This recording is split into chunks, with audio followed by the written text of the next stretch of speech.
Bonjour à toutes et tous. Merci de nous suivre pour cette discussion sur la souveraineté entre emprise néocoloniale, sortie du franc CFA et intégration africaine.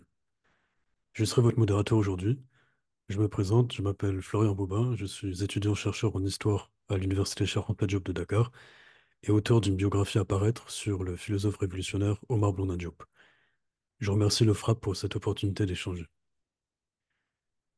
La répression de ces dernières années s'est déployée sous fond de mécontentement généralisé de la politique du président Macky Sall et d'un rejet de ce que son régime incarne. Un refrain est revenu en boucle: libérer le Sénégal. A priori, le pays a obtenu son indépendance politique en 1960 et a connu deux alternances de partis en 2000 et 2012, faisant de Macky Sall un président librement élu. De quoi faudrait-il donc se libérer? En réalité, l'indépendance dite pacifique du Sénégal s'est faite sous couvert d'accords de coopération avec l'État français dans tous les domaines régissant la souveraineté du pays, sans que les pratiques politiques ne changent, et dans le cadre d'un système économique et politique au bénéfice de l'ancienne métropole coloniale, aux côtés d'élites nationales désormais aux affaires. Quel bilan des indépendances, plus de 60 ans après? Quelle voie de recouvrement de la souveraineté, notamment économique? Et quelle perspective d'intégration africaine? Pour en parler, nous sommes aujourd'hui avec Diallo Diop, Demba Moussa Dembélé et Abdoulaye Seck. Diallo Diop est médecin biologiste à la retraite, ancien secrétaire général du Rassemblement national démocratique, le RND, dernier parti de Cheikh Anta Diop. Il est désormais vice-président du PASTEF, chargé du panafricanisme et des questions mémorielles. Demba Moussa Dembélé est économiste, président de l'Africaine de recherche et coopération pour l'appui au développement endogène, l'ARCAD, et il est notamment le co-éditeur de Sortir l'Afrique de la servitude monétaire, à qui profite le franc CFA, publié aux éditions La Dispute en 2017. Et Abdoulaye Seck est économiste, diplômé de l'Université de Dakar et de l'Université du Québec à Chicoutimi. Il est actuellement chercheur à l'École nationale d'administration publique du Québec et à l'Université Queen's en Ontario. Il est également membre du think tank Sens et du FRAPP. Alors, si la mythologie du Sénégal comme dite exception démocratique a volé en éclats ces dernières années, celle-ci en cache une autre, celle d'un pays pleinement souverain. Les luttes actuelles pour la souveraineté, notamment économique et politique, s'inscrivent dans une longue histoire de résistance à l'impérialisme et dans le cas des anciennes colonies françaises en Afrique, contre les institutions, les pratiques et les réseaux qui forment la France-Afrique. Alors pour commencer, Diallo, Demba, Abdoulaye, au vu de la crise que traverse aujourd'hui le Sénégal, quel bilan est-ce que vous dressez d'une indépendance qui ne semble toujours pas acquise? On peut peut-être commencer par Diallo. Merci Florian. Salut à Demba et Abdoulaye. Euh, je pense que dresser le bilan du néocolonialisme euh, français au Sénégal, plus vieille colonie d'Afrique, euh, se passe de commentaires au vu de l'actualité. La crise électorale au Sénégal tient lieu de bilan, en ce sens que c'est non seulement la faillite du pseudo-système démocratique tant célébré, tant vanté, on pourrait même dire tant vendu à l'opinion aussi bien africaine qu'internationale, que la faillite d'un système économique qu'on pourrait considérer comme un prototype du néocolonialisme.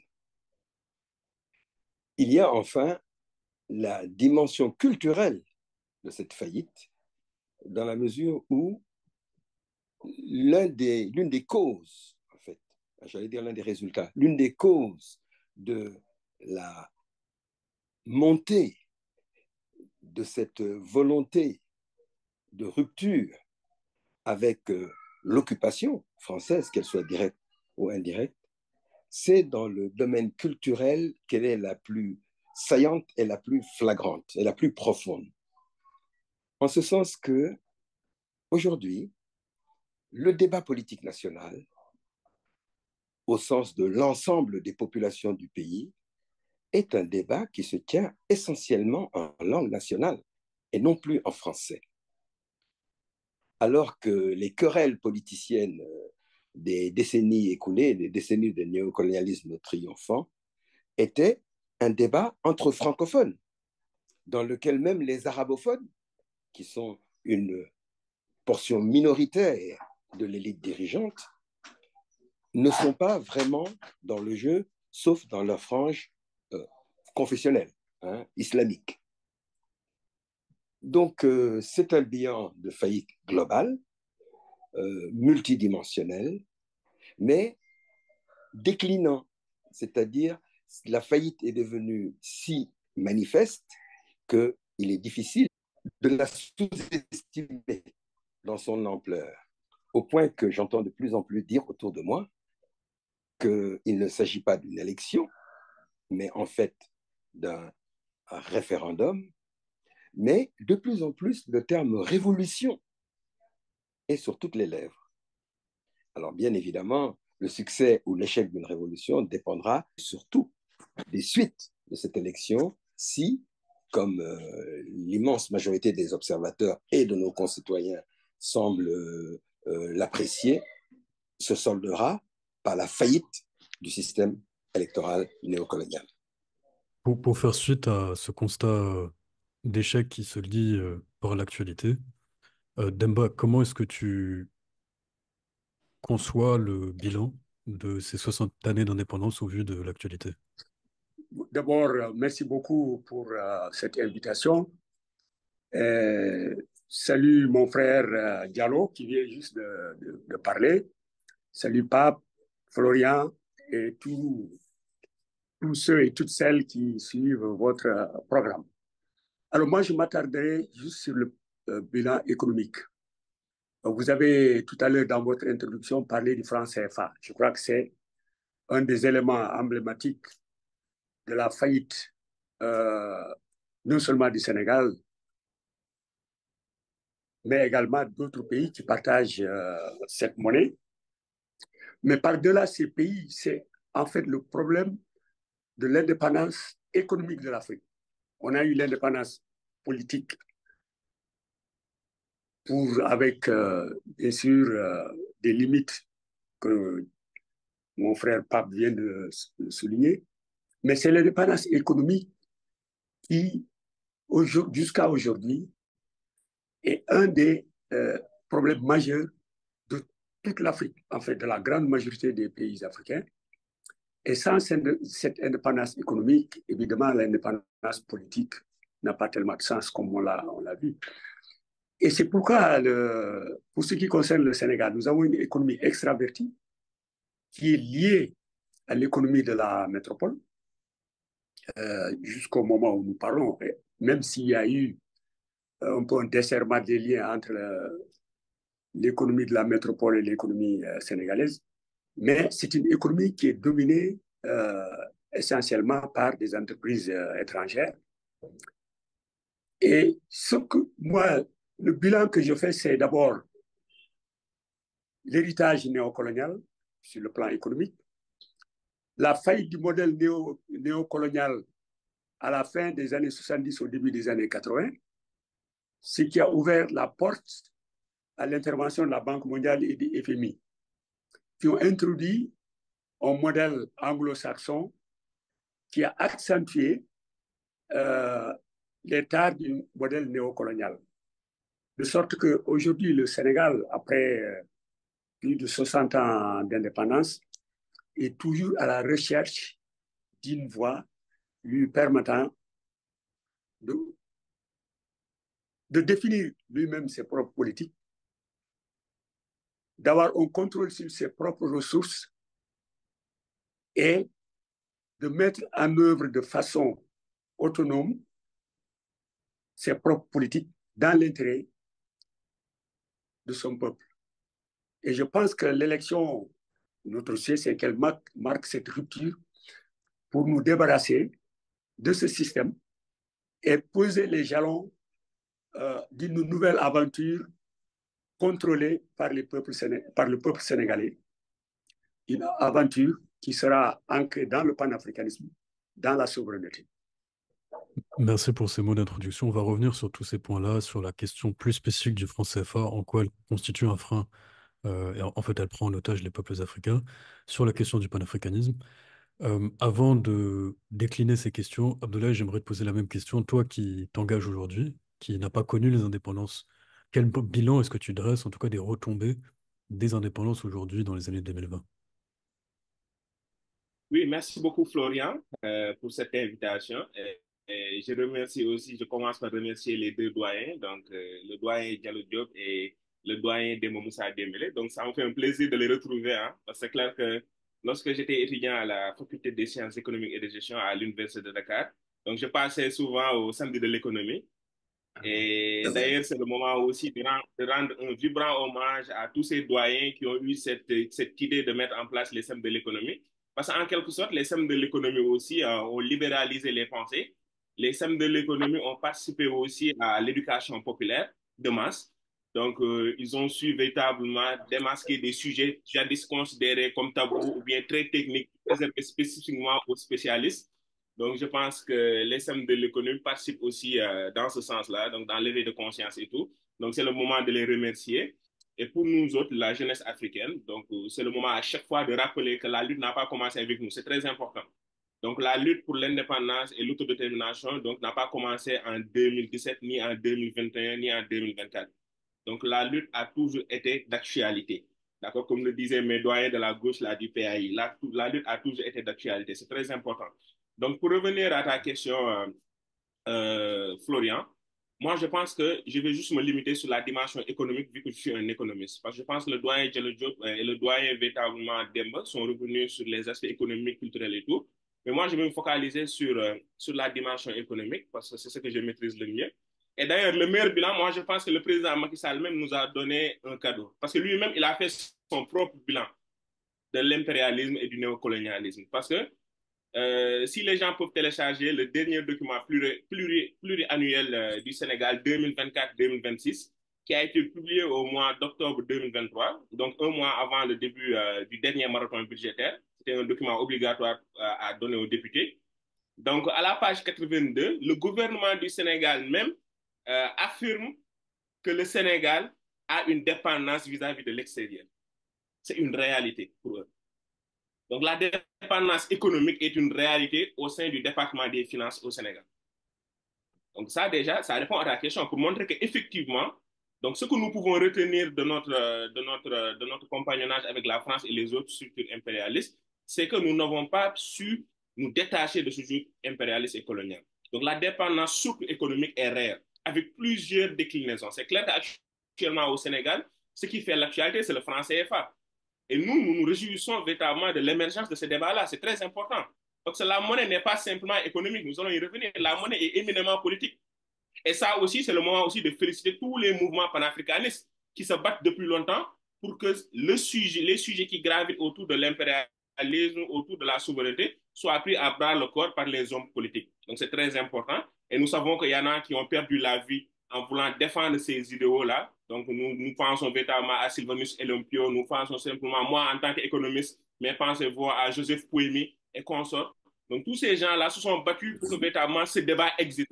Donc, à partir de maintenant, nous, les intellectuels, nous devons entretenir cette flamme et nous allons y revenir durant la discussion pour parler clairement des alternatives qui s'offrent à nous pour pouvoir avoir une meilleure souveraineté monétaire 64 ans après. Et moi-même, je ne suis pas d'accord si on prend la date de 1960. Je pense que l'impérialisme, franchement, nous ne pouvons pas prendre départ en 1960. C'est bien avant, surtout avec la question du franc CFA depuis le 25 décembre 1945. Précisément, 1945, création du franc CFA, une monnaie coloniale, créée au sortir de la Seconde Guerre mondiale, qui est toujours aujourd'hui arrimée à l'euro, qui rassemble une quinzaine de pays africains. Depuis de nombreuses années, comme tu viens de l'évoquer, Abdoulaye, de nombreuses voix sont fait entendre pour la sortie du franc CFA, qui est un problème politique et économique, et même sociétal. Je voudrais commencer avec Diallo sur la question politique. Quelle est la symbolique politique, quasiment 80 ans après la création de cette monnaie coloniale? Quelle est la symbolique politique que cette monnaie continue à circuler, continue à être la monnaie qui régit les économies d'au moins d'une quinzaine de pays africains? Pourquoi le franc CFA pose-t-il problème? Le franc CFA pose problème en tant que symbole physique, mais aussi idéologique de notre dépendance économique et financière, de notre servitude. au même titre, encore une fois, que l'hégémonie de la langue française dans notre système, dans notre dispositif institutionnel, est le reflet de notre servitude culturelle. Mais pour en revenir à la dimension politique, en particulier à la dimension institutionnelle, le fait que la République du Sénégal, que moi j'appelle la néocolonie sénégalaise, est littéralement le décalque de la Ve République française. C'est un décalque. Nous avons tout copié, et pour la bonne et simple raison, d'ailleurs, qu'au moment de la transition du colonialisme direct au néocolonialisme indirect, ce sont des assistants techniques français qu'on retrouve aux côtés des nouveaux dirigeants dits nationaux comme conseillers principaux, comme tuteurs, en quelque sorte, de la mise en place du dispositif institutionnel. De Gaulle et sa Ve République sont ce que le Mitterrand d'ailleurs appelé une monarchie républicaine. Et vous retrouvez cela, textus, littéralement, mot pour mot, dans toutes les constitutions octroyées en cascade lorsque le maintien de l'ancien système colonial a échoué au lendemain de la Deuxième Guerre mondiale, d'abord avec Dien Bien Phu, puis avec le nom de Sékou Touré qui a brisé, qui a cassé le pseudo-référendum de 58, et puis surtout avec les accords d'Évian, c'est-à-dire la défaite militaire française en Algérie. Finalement, la colonisation, c'est une entreprise d'exploitation et de pillage des ressources des pays occupés, des pays vaincus, des pays dominés. Et poser le principe de recouvrer notre souveraineté monétaire plus de 60 ans après les pseudo-indépendances octroyées des années 60, c'est s'attaquer au noyau central du dispositif de domination, quelle que soit sa forme coloniale ou néocoloniale. Je crois que ça résume tout, mais il a fallu du temps. On en est à plus de 6 décennies de domination indirecte. Et ces questions-là, ces questions du caractère monarchique du pouvoir d'État, de caractère de servitude et de pillage du système économique, et enfin du caractère d'aliénation du système culturel, la seule langue officielle du Sénégal étant la langue française, alors c'est une langue qui n'est maîtrisée, qui n'est dominée, qui n'est utilisée que au mieux par 10% de la population. Et encore, ces 10% ont été atteints bien après les indépendances dans le cadre du système d'éducation qui s'est généralisé. On pourrait ajouter la dimension sécuritaire de cette servitude, hein, qu'on peut résumer de façon, et ce n'est pas une caricature, en une soixantaine d'années de domination néocoloniale, vous avez eu au minimum une soixantaine d'OPEX, comme ils les appellent les soldats français, c'est-à-dire d'opérations extérieures de l'armée française en Afrique, n'est-ce pas? Qui, et là, ça vous montre le caractère crucial de la position géostratégique du Sénégal, la totalité de ces opérations extérieures militaires françaises en Afrique ont eu comme relais logistique ce qu'ils appelaient le point d'appui aéronaval de Dakar. Tout sans exception. Le Sénégal n'est pas seul dans cette situation. Parmi les anciennes colonies françaises du Maghreb, ça a été le cas aussi de l'armée chérifienne, de l'armée marocaine, qui elle aussi a sauté, par exemple, sous Giscard, sur Kolwezi, avec la Légion française et les soldats sénégalais. À ma connaissance, il n'y a qu'une seule opération militaire à laquelle les Marocains ont refusé de s'associer, alors que, encore une fois, l'armée sénégalaise a répondu aux injonctions de ces maîtres français, c'était l'opération turquoise, c'est-à-dire l'opération française, militaire française, visant à sauver le régime des génocidaires Hutus d'Abiyarimana après leur mise en déroute militaire par le FPR de Kagame. Vous voyez? Donc, c'est vraiment un système totalitaire de domination absolue dans tous les domaines de la vie nationale.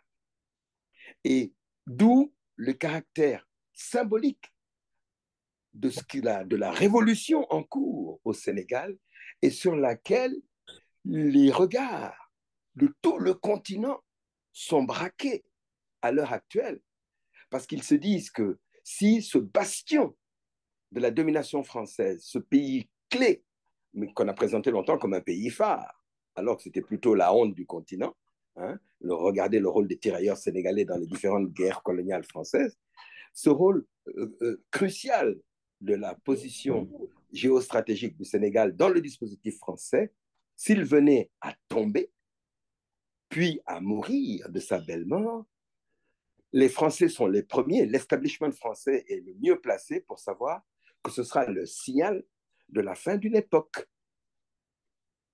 Voilà ce que moi, je pourrais dire à titre d'introduction. Merci Diallo.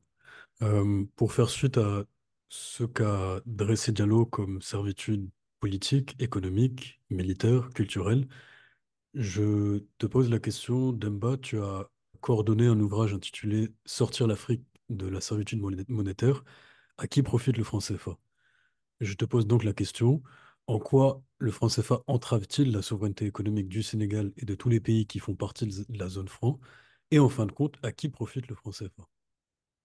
Vous savez, alors j'ai un billet de 2000 francs CFA là, que je vous montre. C'est le caractère insidieux du franc CFA, c'est qu'il cache la réalité du pouvoir de l'argent, de la monnaie. La monnaie, c'est le pouvoir. Et c'est pourquoi on dit que c'est un problème fondamentalement politique. L'actualité de tous les jours au niveau international nous a fourni des tas d'exemples avec la domination du dollar que les Américains utilisent comme instrument de domination géopolitique. Avec les sanctions que prennent les Américains vis-à-vis des pays qui sont considérés comme des ennemis ou comme des adversaires, c'est parce qu'ils ont le pouvoir du dollar, de leur monnaie. C'est pour vous dire, donc, que si vous ne maîtrisez pas votre propre monnaie, si vous n'avez pas de souveraineté sur votre monnaie, vous n'avez pas de souveraineté du tout. Parce que c'est cela qui conditionne vos politiques de développement économique et social. La preuve, avec le CFA, les 8 pays de l'Afrique de l'Ouest ne peuvent pas l'utiliser comme instrument de politique économique. On leur impose des règles qui sont contraires à nos intérêts. Par exemple, la Banque centrale, qui est comme pour moi une agence de la Banque centrale, la BCAO, je veux dire, qui est une agence, de mon point de vue, de la Banque centrale européenne, impose des politiques monétaires qui n'ont rien à voir avec le niveau de développement de nos pays, avec les besoins de nos économies. Et c'est ça qui fait donc que cette servitude monétaire que constitue le franc CFA est un frein majeur à notre développement économique et social. Alors, je rappelais dans un article récent avec la polémique, pour ainsi dire, soulevée par la position de la coalition Diomaye président, que ceux qui défendent le franc CFA, qui parlent de stabilité, de ceci et cela par rapport à d'autres pays, j'ai dit, mais si vous regardez le bilan du franc CFA, sur les 8 pays qui sont dans cette sous-région, 7 sont classés comme pays moins avancés, parmi les pays les plus pauvres, selon les Nations Unies, y compris le Sénégal. Vous voyez, à part la Côte d'Ivoire, avec ses propres problèmes, tous les 7 autres pays sont classés comme pays les moins avancés. Ce qui veut dire que le CFA n'a jamais été un atout, comme prétendent ceux qui le défendent. Ça n'a jamais été un atout. Un atout peut-être pour les entreprises françaises, pour les entreprises étrangères européennes, parce que des pays de la zone euro, je dois préciser, parce que ces pays peuvent, ces entreprises peuvent rapatrier sans coup férir leurs bénéfices, sans contrôle de change, parce que tout simplement entre le Sénégal et les pays de la zone du franc CFA et la France, il y a une liberté de transfert des capitaux. Donc la fuite des capitaux. Si bien que même l'épargne que nous collectons ici grâce aux comptes d'épargne autres de certains de nos citoyens, cette épargne peut tout simplement filer vers la France, vers la Belgique, vers un autre pays de la zone euro, tout simplement par cette liberté de transfert. Alors que c'est de l'argent dont nous avons besoin. Et pendant ce temps, l'argent que nous perdons, comment le compenser? Par la dette extérieure.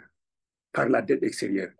Vous avez entendu, en tout cas, je ne sais pas pour ceux qui suivent les questions économiques, quand le Sénégal a passé un accord au mois de mai de l'année dernière avec le Fonds monétaire international, le fonds a mis l'accent sur les risques d'endettement extérieur. Les risques. Pourquoi? Parce que la norme de l'UMOA, l'Union économique et monétaire ouest-africaine, fixe le plafond de la dette extérieure à 70% du PIB. 70% du PIB, produit intérieur brut. Or, le Sénégal aujourd'hui est à 76%.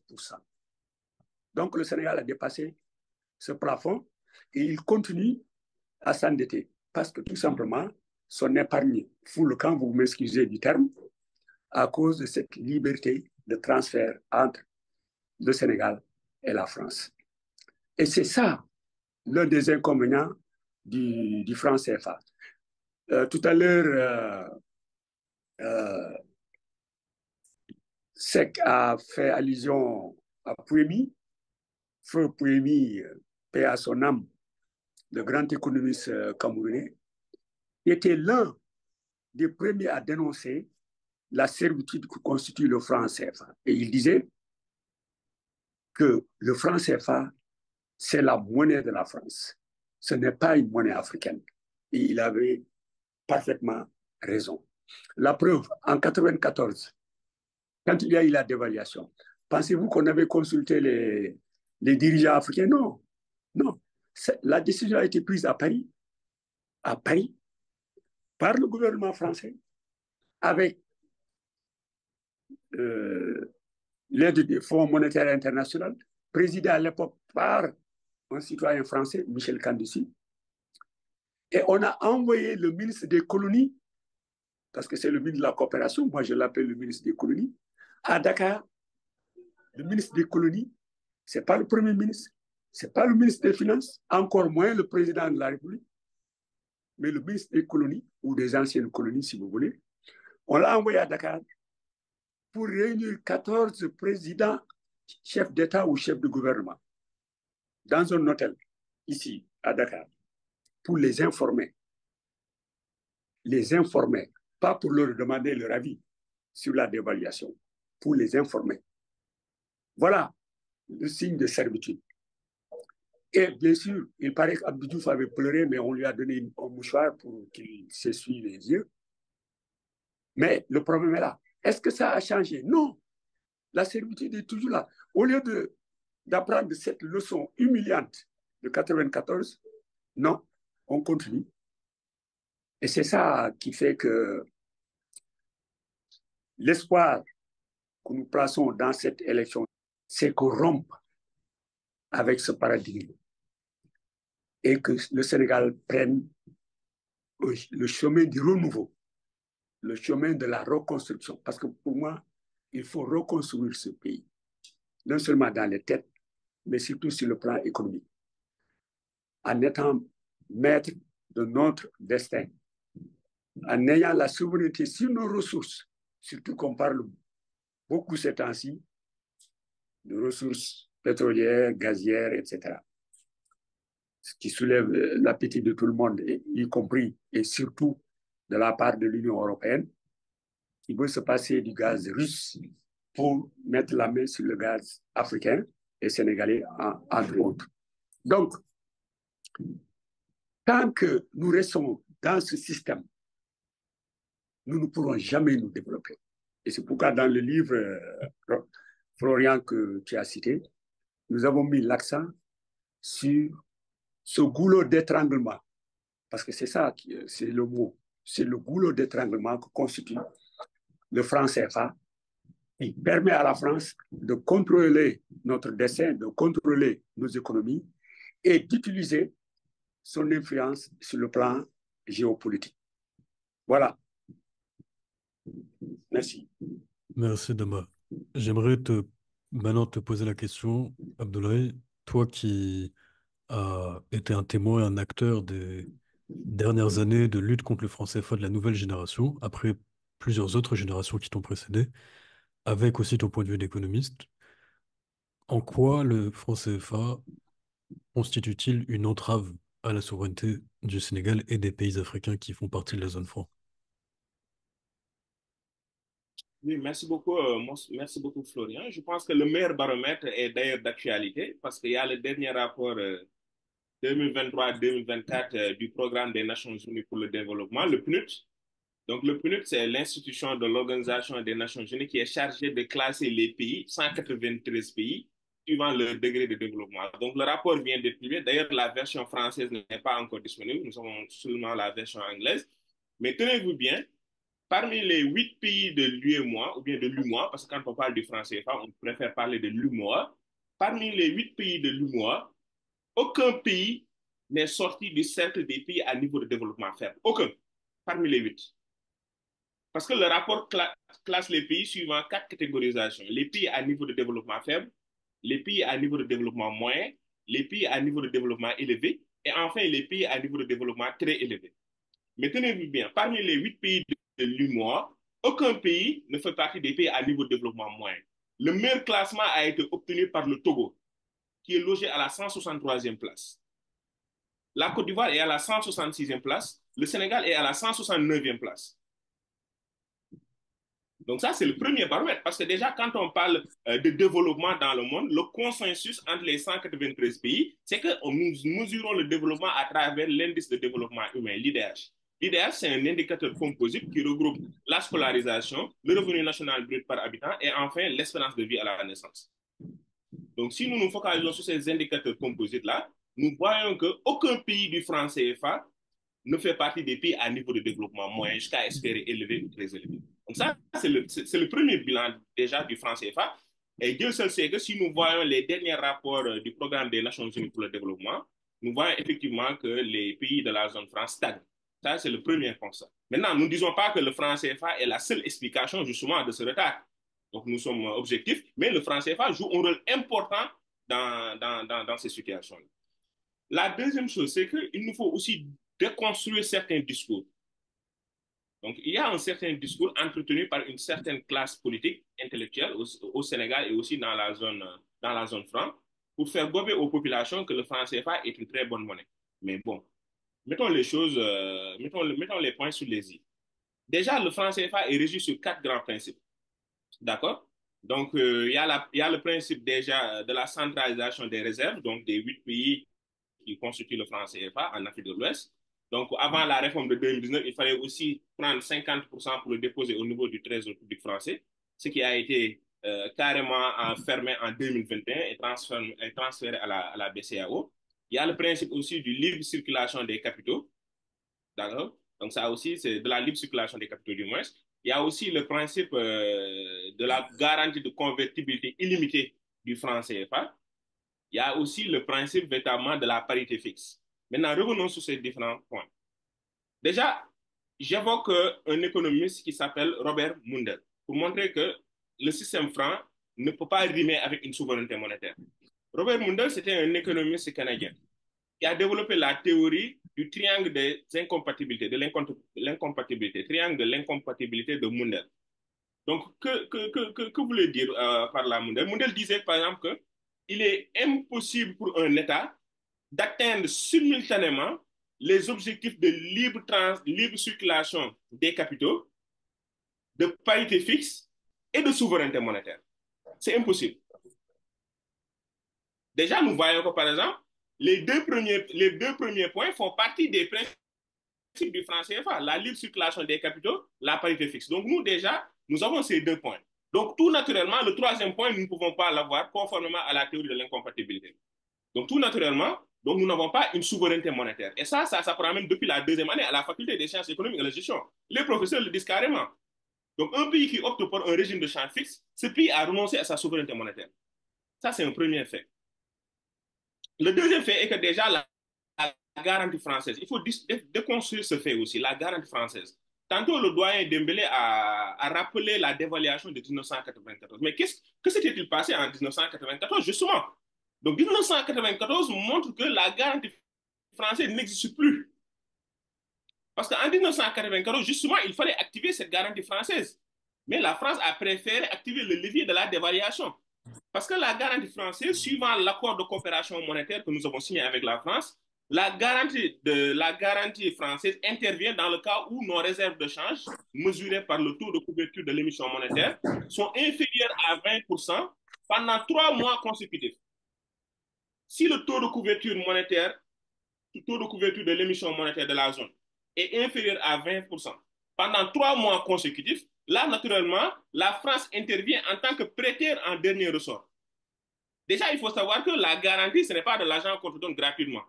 C'est le fait de te prêter des devises. C'est pourquoi nous, en économie, on parle de prêteur en dernier ressort. Donc, tout naturellement, en 1994, on était face à cette situation-là. Donc, tout naturellement, la France devrait venir en tant que prêteur en dernier ressort.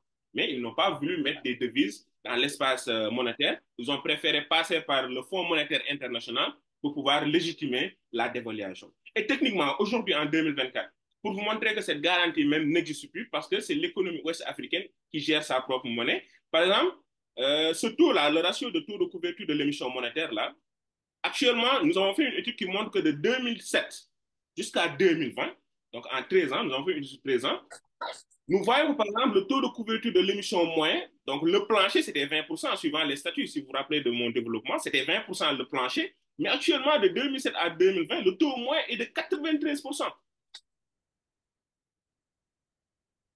Nous en sommes à 93%. Nous avons dépassé de loin le plancher de 20%. Donc, il n'y a aucun risque pour la France d'intervenir en tant que prêteur en dernier ressort. Ça, c'est acté. Et pour confirmation, la confirmation politique de ce développement, vous allez le retrouver dans les lois de finances initiales de la France. Prenez le temps de consulter les différentes lois de finances initiales de la France. Il y a une partie qui s'appelle concours financier. Allez dans le concours financier, il y a accord de coopération monétaire. C'est en lien avec les pays de la zone franc. Chaque année, en prévoyant son budget, la France met 0 € dans cette partie-là. 0 €. Parce que la France sait qu'au cours de l'année, il est impossible techniquement d'agir en tant que prêteur en dernier ressort. Donc déjà, il faut savoir que la garantie française ne tient pas. La garantie française ne tient pas. Actuellement, nous avons dépassé même le niveau de réserve qui était véritablement écrit dans les textes à travers l'accord de coopération monétaire. Nous en sommes à une moyenne de 93% de 2007 à 2020. C'est très important. Maintenant, le plus gros problème, c'est la parité fixe. C'est pourquoi en 2019, vous avez vu la France faire des réformettes, donc avec le nom, les représentants qui étaient au niveau du comité de politique monétaire, au niveau du conseil d'administration, au niveau de la commission bancaire de l'UEMOA. Ils ont dit que ces personnes ne vont plus être dans les réunions et tout. Ils ont changé en quelque sorte le nom français FA ECO, qui n'est pas d'ailleurs rentré en vigueur. C'est pourquoi le débat au Sénégal est très important. Parce que chaque pays, suivant l'accord de 2019, là, chaque pays doit ratifier le nouvel accord de coopération monétaire. À date, seulement 2 pays sur 8 ont ratifié l'accord de coopération monétaire, à savoir le Togo et la Côte d'Ivoire. Le Togo et la Côte d'Ivoire ont ratifié en 2023 l'accord de coopération monétaire. Mais jusqu'à présent, les 6 autres pays traînent. Donc la France, tout naturellement, a déjà ratifié au niveau du Parlement français et du Sénat. Mais il reste les 6 autres pays de l'Afrique de l'Ouest. C'est pourquoi le débat au Sénégal est très important. Est-ce que le nouveau président va ratifier au niveau de l'Assemblée nationale le nouvel accord de coopération monétaire de 2019 acté par Emmanuel Macron à Abidjan? Donc c'est très important. Donc pour revenir sur ce fait-là, la parité fixe, c'est pourquoi en 2019, la France a fait ses différentes concessions tout en préservant l'outil principal qui est la parité fixe en réalité. Parce que même les pro-francs CFA, ceux qui défendent le franc CFA, ils savent que la parité fixe et l'arrimage exclusive à l'euro ne tient plus économiquement. Je vais citer un des plus grands défenseurs du franc CFA, qui est actuellement le directeur de la prospective économique du Sénégal, à savoir Moubarak Lo. Moubarak Lo dit clairement que notre arrimage exclusive à l'euro ne tient plus. Parce qu'entre-temps, le Sénégal a diversifié son commerce extérieur, surtout avec la Chine. Donc, notre arrimage exclusif à l'euro, actuellement, ne se justifie plus. Donc, Moubarak Lo, qui est actuellement l'économiste en chef du régime en place, en 2023, il a sorti cet article scientifique-là pour montrer qu'il faut aller véritablement sur des réformes touchant l'arrimage et la parité. Donc, ça, c'est très important. La parité ne nous permet pas véritablement d'avoir une économie endogène. Tous les candidats actuellement, ils parlent dans le programme de souveraineté économique, d'industrialisation, de financement des PME, mais ils ne sont pas conséquents s'ils n'évoquent pas le franc CFA. Ils ne sont pas conséquents. Parce que derrière, tu as une parité fixe qui agit comme une taxe aux exportations et une subvention aux importations. D'où le déficit chronique de notre balance commerciale. Et d'ailleurs, le déficit de nos balances commerciales, tous les candidats en parlent. Mais ils ne savent pas que tant que le franc CFA est là, mais nous ne pouvons pas équilibrer notre balance commerciale, même s'ils veulent faire des réformes au niveau interne et tout, agir sur le levier fiscal et tout, mais ils ne pourront pas le faire. Parce que le régime du franc CFA est bâti sur tel que, par exemple, la Banque centrale des États de l'Afrique de l'Ouest est obligée à chaque fois de resserrer le crédit pour ne pas faire perdre des réserves à la Banque centrale. C'est une obligation. Donc, à travers le mécanisme du taux directeur, qui est actuellement à 3%, ils sont obligés de resserrer le crédit à l'économie. C'est pourquoi quand vous prenez un ratio économique qui s'appelle le ratio crédit à l'économie sur PIB, c'est le ratio qui montre véritablement le financement des entreprises au niveau local pour leur permettre de développer leurs activités. Ce ratio est à 25% dans la zone UEMOA. Ce ratio n'est que de 25% dans la zone UEMOA. Or, si vous prenez comme le pays comme le Maroc, je préfère prendre des pays qui sont véritablement à un niveau d'émergence très, très proche. Le Maroc, actuellement, avec ce ratio-là, ils en sont à 80%. Ça montre que le Maroc prête de la liquidité à ses entreprises. Si vous prenez l'Afrique du Sud, qui fait partie actuellement des pays du BRICS, l'Afrique du Sud est à 110%. Vous voyez le niveau, vous voyez l'écart. C'est tout à fait normal qu'au Sénégal, nous n'avons pas un privé national. C'est tout à fait normal que les jeunes n'ont pas d'emploi, qui prennent le désert du Sahara ou la mer de la Méditerranée, parce qu'il n'y a pas une offre à leur disposition. Donc ça, déjà, ce ratio-là montre que la Banque centrale préfère restreindre le crédit pour pouvoir maintenir la parité fixe. Parce que le maintien de la parité fixe s'accompagne véritablement de mesures restrictives par rapport à l'octroi de crédit. Et aussi pour réserver le déficit commercial, la Banque centrale, à chaque fois, incite les États à s'endetter en devises étrangères. Parce qu'en 2005, il y a un fait qui est intervenu avec la BCEAO. À partir de 2005, on a interdit aux 8 pays de l'UEMOA d'avoir de l'avance sur le budget. Donc maintenant, les pays qui sont membres du franc CFA sont obligés de venir dans les marchés financiers pour commander de l'argent. Et d'ailleurs, c'est pourquoi notre secteur privé, notre néobanque au Sénégal actuellement, il préfère prêter aux États qu'aux acteurs économiques. C'est ce qu'on appelle en économie l'effet d'éviction. Actuellement, là, tu es un entrepreneur, tu as un budget, tu as un business, tu as un projet, tu pars dans une entreprise, dans une banque commerciale au Sénégal pour te faire financer, mais ils préfèrent financer l'État du Sénégal qui est sur le marché financier. Donc, il y a une concurrence même, mais c'est un peu comique. Il y a même une concurrence entre l'État du Sénégal et les acteurs économiques sur le marché financier actuellement, depuis 2005. Et maintenant, pour régler ces situations, les États aussi sont obligés de s'endetter en devises. Et si vous prenez un pays comme le Sénégal, le rapport que je citais au début de mon allocution, le document pluriannuel des dépenses et des recettes, montre que, par exemple, actuellement au Sénégal, 70% de notre dette est libellée en euros et en dollars. 70%. Mais nous ne sommes pas souverains. 70% de notre dette est libellée en euros et en dollars. Voyez le constat, c'est ce débat-là que les pro-francs CFA ne veulent pas.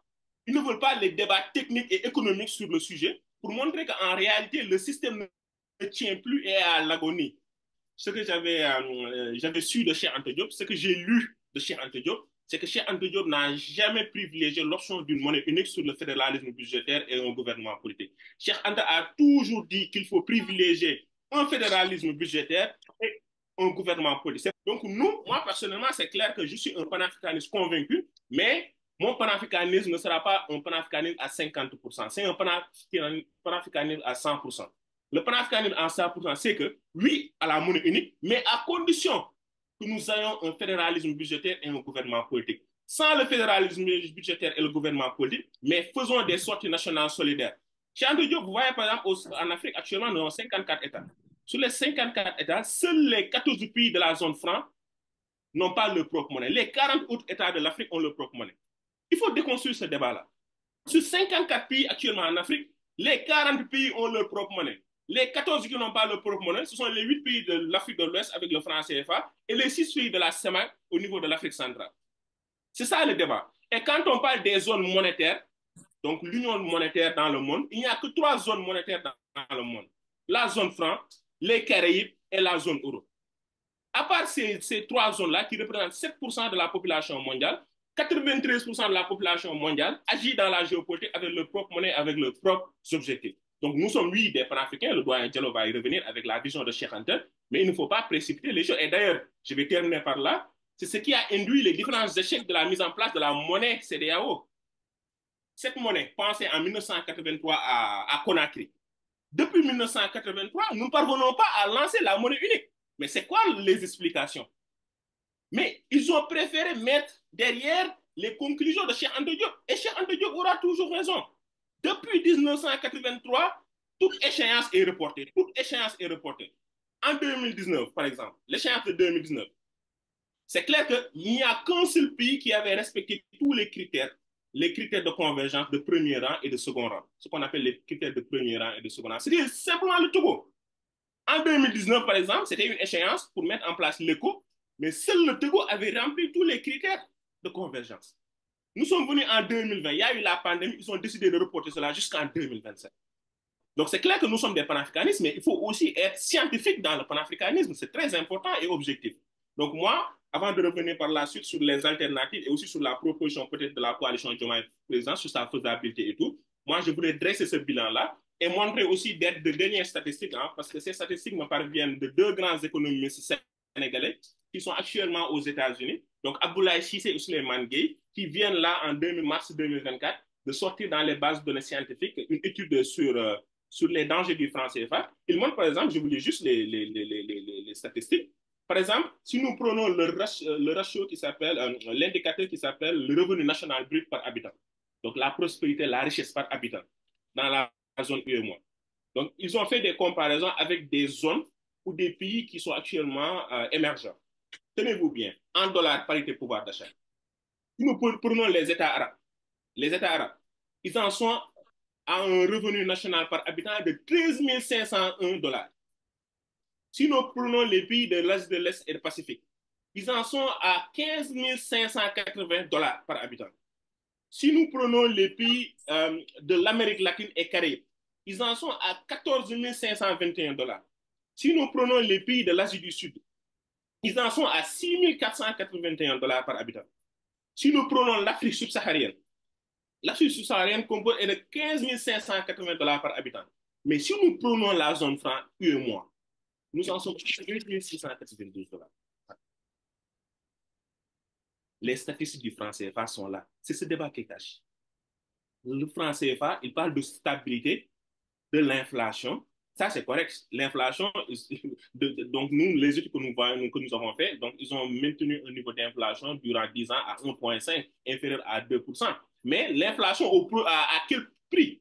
Donc l'inflation à quel prix? Donc c'est clair qu'ils ont préféré la stabilité de l'inflation au détriment du plein emploi et de la croissance économique pour lutter contre le chômage.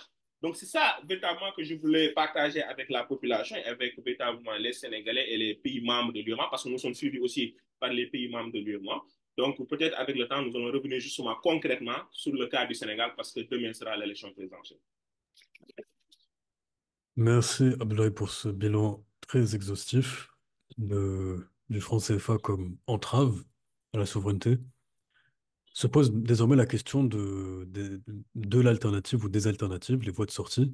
Tu évoquais tantôt la prise de parole d'Emmanuel Macron et de Alassane Ouattara à Abidjan en décembre 2019, actant, bien que se défendant d'une quelconque ingérence monétaire, actant dans leurs mots la mort du franc CFA.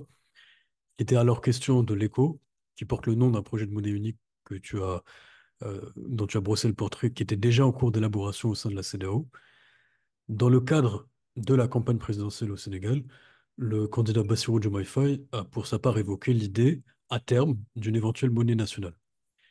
Je pose la question d'abord à Diallo, puisque tu es membre de la coalition Diomaye Président. Quelles sont, selon toi, les voies de sortie les plus durables du franc CFA? Je pense que la question devrait être posée plutôt à notre économiste national, Demba Moussa Dembélé, mais d'une façon générale. Tu sais, le sous-titre de l'ouvrage séminal de Joseph Tchadjian-Poemi, qui a été assassiné, Monnaie, servitude et liberté, a pour sous-titre la répression monétaire de l'Afrique. Il, il savait ce que parler veut dire. Nous sommes soumis à cette répression monétaire dont Pape Abdoulaye vient de démonter les ressorts internes et intimes. En tant que profane non économiste, la question que j'ai posée, notamment à un de nos meilleurs économistes locaux, qui est Nongo Samba Sylla, c'est pour nous le fédéralisme politique, qui est la clé de la sortie de la servitude politique et donc de recouvrement de notre souveraineté pleine et entière sur nos propres destinées, c'est le fédéralisme politique.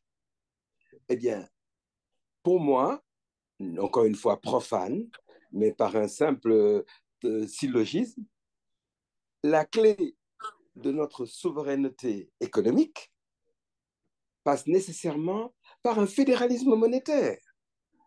Mais Ndongo, dans sa réponse, toujours pareil, écrite et argumentée, dit qu'à défaut de cette option idéale, optimale, il est possible d'envisager à titre transitoire une monnaie nationale souveraine. Alors, si il a raison, ça veut dire que plusieurs options nous sont offertes selon les conditions dans lesquelles nous accéderons à notre souveraineté politique. Mais il est clair qu'un Sénégal libéré de l'étouffante tutelle française devrait, a priori, pour le profane que je suis, regarder vers l'Est. Et comme l'effondrement du pilier du système français néocolonial en Afrique que le Sénégal a toujours représenté sous tous les rapports, serait un véritable coup de pied dans la fourmilière. Il y en a qui disent que si jamais le Sénégal quitte, ça c'est nos compatriotes maliens qui nous suivent, m'expliquent, ils disent si jamais le Sénégal sort de la zone franc, c'est la mort du CFA. Alors que, encore une fois, pour le profane que je suis, il resterait la Côte d'Ivoire quand même, qui est quand même, dans le dispositif français néocolonial, la principale puissance économique en Afrique de l'Ouest. Donc, je pense que c'est à Domba que je dois passer la parole, qui, lui, peut donner un point de vue de spécialiste sur la question. Merci. Vous savez, j'ai d'abord une remarque à faire à propos de l'écho. Vous savez, l'écho, c'est le nom donné par la CEDEAO à sa monnaie en juin 2019 à Abuja. Les 15 pays, lors de leur sommet de juin 2019, ils ont dit que leur monnaie s'appellerait ECO. D'ailleurs, c'est un nom qui traîne depuis que ce processus a été mis en branle depuis le milieu des années 80. Or, l'ECO dont parle Macron et Alassane Ouattara n'a rien à voir avec l'ECO de la CEDEAO.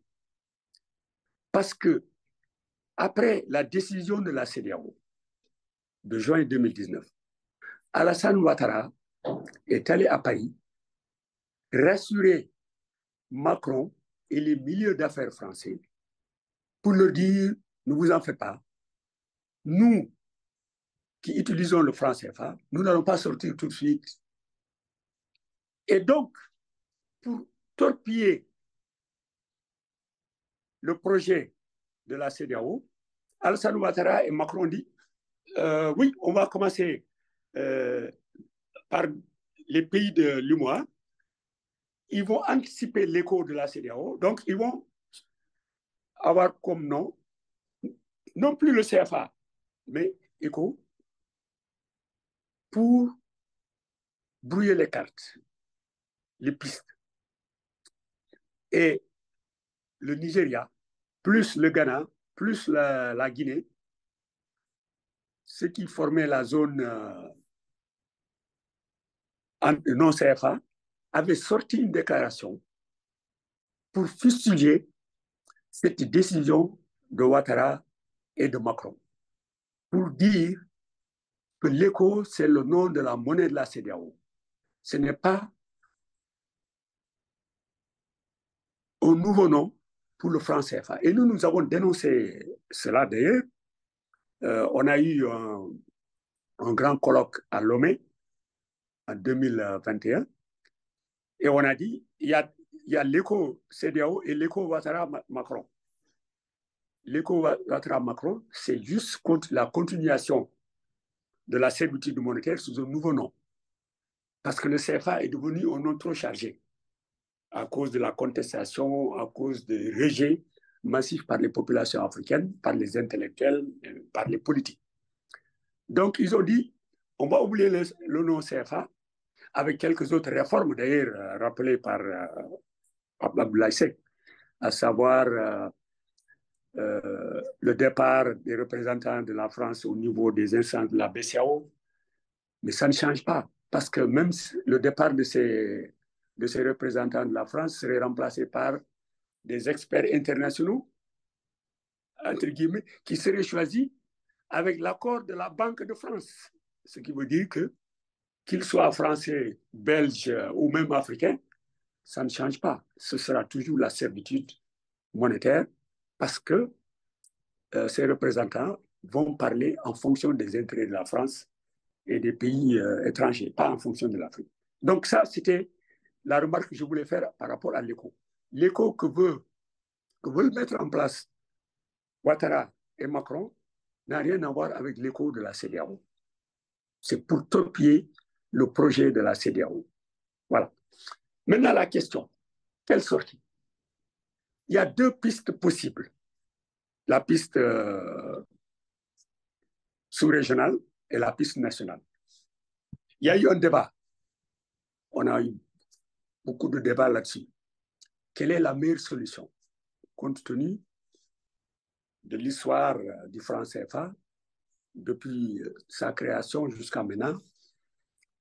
Quelle est la solution? Pendant un moment, moi en particulier, j'avais soutenu la piste régionale, à savoir la CEDEAO. Or, après tout ce qui s'est passé depuis lors, avec des décisions qui ne sont jamais respectées par les différents États, et surtout ces derniers temps avec les dérives de la CEDEAO, avec les sanctions dont certaines sont de véritables crimes, je l'ai dénoncé dans certains de mes écrits, et avec des taux d'inflation énormes, des écarts de taux d'inflation énormes. Ce matin encore,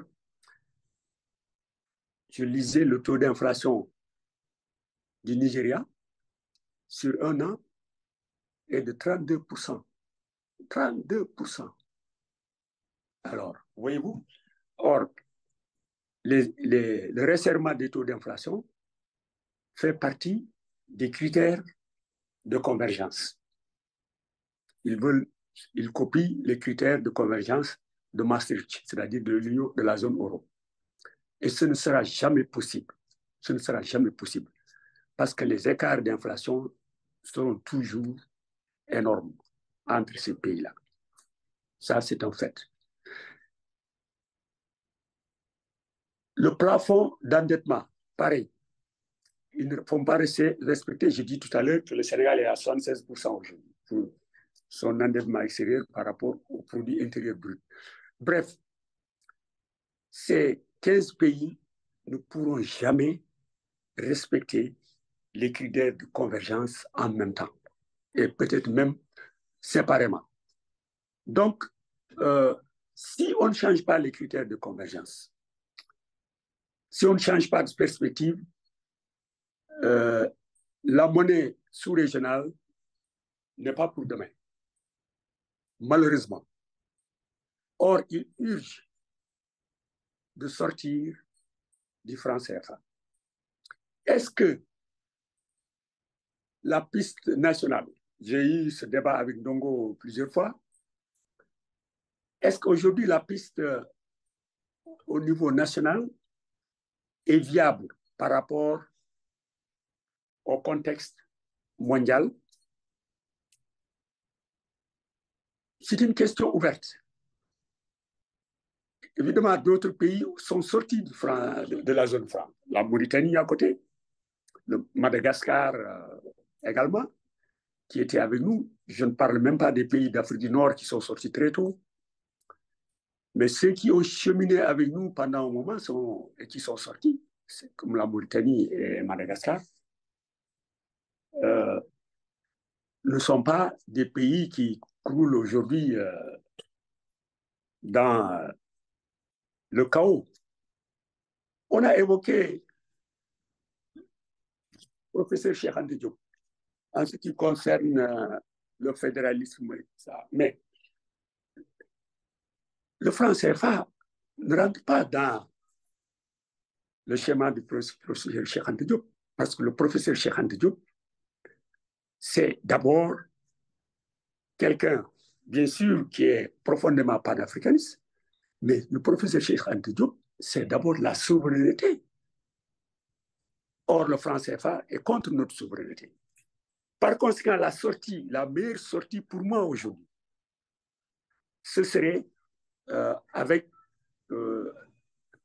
les pays de l'Alliance des États du Sahel. Parce qu'à terme, ce qui est évident, c'est qu'ils vont sortir de l'UMOA. Ça, c'est évident.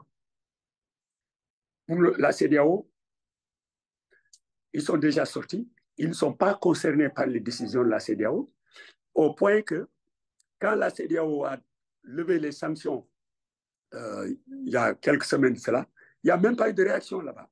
Parce que pour eux, c'était un événement. Il n'y a même pas eu de réaction officielle. Ce sont les citoyens qui disent « Oh, ça ne nous regarde plus », etc. Je n'ai pas vu de réaction officielle ni au Mali, ni au Niger, ni au Burkina. C'est pour vous dire que pour eux, la CEDEAO, c'est derrière eux. Pour le moment, nous sommes dans la CEDEAO. Je pense que nous devons mener un débat. Parce que le débat sur la monnaie est incontournable. La question aujourd'hui de la monnaie est un débat incontournable au Sénégal après l'élection présidentielle. Ce sera un débat qui est inéluctable, qui est inévitable. Merci beaucoup, Demba, pour tous ces éclaircissements. J'enchaîne avec la même question pour Ablaye. Quelles sont selon toi les voies de sortie les plus durables pour le franc CFA? Donc moi, à mon niveau, c'est clair qu'en tant que scientifique, chercheur et économiste, Bon, depuis longtemps, j'ai réfléchi sur les alternatives. D'ailleurs, en 2020, j'avais sorti un article dans ce sens-là, un an après la fausse réforme d'Abidjan. Donc, je suis en train de réfléchir depuis lors sur des alternatives. Actuellement, c'est clair que j'ai décliné 5 alternatives possibles sur la situation. Mais d'abord, il faut savoir que le débat est très important. Je reviens sur l'importance symbolique du débat qui s'impose actuellement. C'est très important. Il y a deux faits nouveaux qui imposent ce débat-là. C'est que le Sénégal, pour une première fois, à part en 2024, le Sénégal sera un pays exportateur de pétrole. Yes. C'est un fait nouveau, c'est inédit. Donc le débat s'impose. Le Sénégal était juste importateur net de pétrole. Donc à partir de 2024, nous serons un pays producteur de pétrole et de gaz. Donc le débat s'impose. Deuxièmement, mais il faut suivre le rapport de l'ANSD de 2023 sur la structure de nos échanges extérieurs. Mais regardez, par exemple, le rapport, donc, ce sont les importations et les exportations. Pour les importations, je vais vous donner les chiffres. La France vient tout naturellement en premier lieu avec 868 milliards. Mais qui vient en deuxième position? La Chine. Tenez-vous bien, avec 783 milliards. Donc la France, c'est 868 milliards d'importations, mais la Chine, c'est 783 milliards. Or, nous avons un arrimage exclusif avec l'euro. Qui vient en troisième lieu? Ce n'est même pas un pays européen de la zone euro, c'est le Nigeria, avec 617 milliards. Qui vient en quatrième? Ce n'est pas un pays de la zone euro, c'est la Russie, avec 502 milliards. Si nous prenons les exportations, quel est le premier pays? C'est pourquoi le doyen qui parlait de l'AES, effectivement, l'AES fait partie des alternatives et nous devons le considérer comme une option sérieuse. Parce que le Mali est notre premier destinataire de nos exportations avec 739 milliards. Le Mali est le premier en ce qui concerne nos exportations avec 739 milliards. Donc, ces deux éléments, la production de pétrole et de gaz et la structure actuelle de notre commerce extérieur imposent le débat sur le plan CFA. Maintenant, quelles sont les alternatives? Pour naturellement, comme le dit le doyen Diallo Diop, comme tout bon panafricaniste, comme tout disciple de Cheikh Anta, nous privilégions toujours l'approche régionale, donc avec la monnaie éco, qui, comme je le rappelais, depuis 1983 a été pensée à bon prix. Mais bon, il faudra être logique et réaliste dans ce sens-là. Force est de constater que, comme doyen Demoussa l'a bel et bien rappelé, mais notamment les différents agrégats, les différents critères de convergence actuellement dans la zone CEDEAO, mais ce n'est pas pour demain la monnaie unique, la CEDEAO. L'échéance nouvelle, c'est 2027. Mais nous serons tous là, j'espère, en bonne santé en 2027. Mais vous allez voir que la monnaie ne sera pas mise en œuvre, ne sera pas lancée. Parce que c'est pas sérieux. Dans la zone CEDEAO, il y a ce qu'on appelle en économie monétaire, ce qu'on appelle la théorie ZMO, la théorie des zones monétaires optimales. La CEDEAO actuellement n'est pas une zone monétaire optimale. Et ça, d'ailleurs, c'est une conclusion du colloque de Lomé sur le franc CFA. Le colloque de 2021, là, sur le franc CFA, dont a participé d'ailleurs Ousmane Sonko et les autres économistes du continent. Mais c'est une des conclusions de ce colloque. La CEDEAO actuellement n'est pas une zone monétaire optimale. L'année dernière, l'assesseur de la faculté des sciences économiques et de gestion, c'est pourquoi au Sénégal, nous avons de brillants économistes patriotes, intègres et souverainistes. Le brillant assesseur actuellement à la faculté des sciences économiques et de gestion, le professeur Aboukan, avec ses collègues africains, mais ils ont sorti dans les revues scientifiques un article de 80 pages sur la monnaie éco-CEDEAO.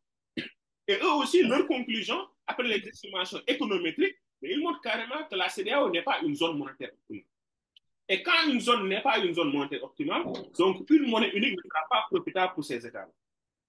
Et pour expliquer juste que la CEDEAO n'est pas une zone monétaire optimale, c'est qu'actuellement, nous avons une asymétrie des chocs.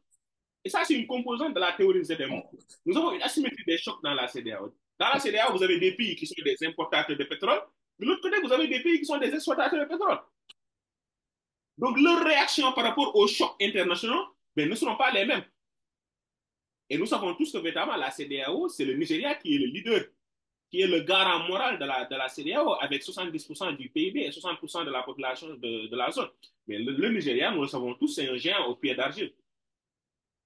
Donc, le doyen Demba Moussa Dembélé l'a rappelé tantôt. Donc, techniquement, objectivement, la monnaie éco-CEDEAO, la bonne monnaie éco-CEDEAO, ne pourra pas voir le jour d'ici 2027. Donc, l'objectif maintenant, ce sera d'explorer les autres issues de sortie, justement les 4 autres options. Les quatre autres options, la deuxième option après la monnaie éco-CEDEAO, imposer le leadership au niveau de l'UEMOA pour faire passer d'autres réformes.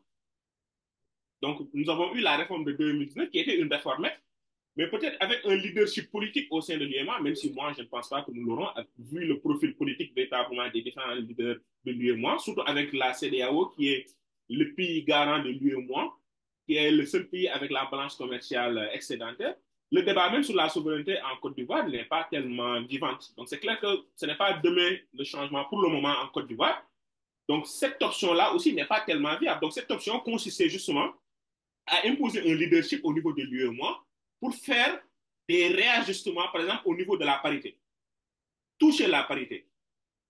Réorienter les politiques de la banque commerciale. Parce qu'actuellement, la BCAO n'a qu'un seul objectif, c'est le maintien de l'inflation.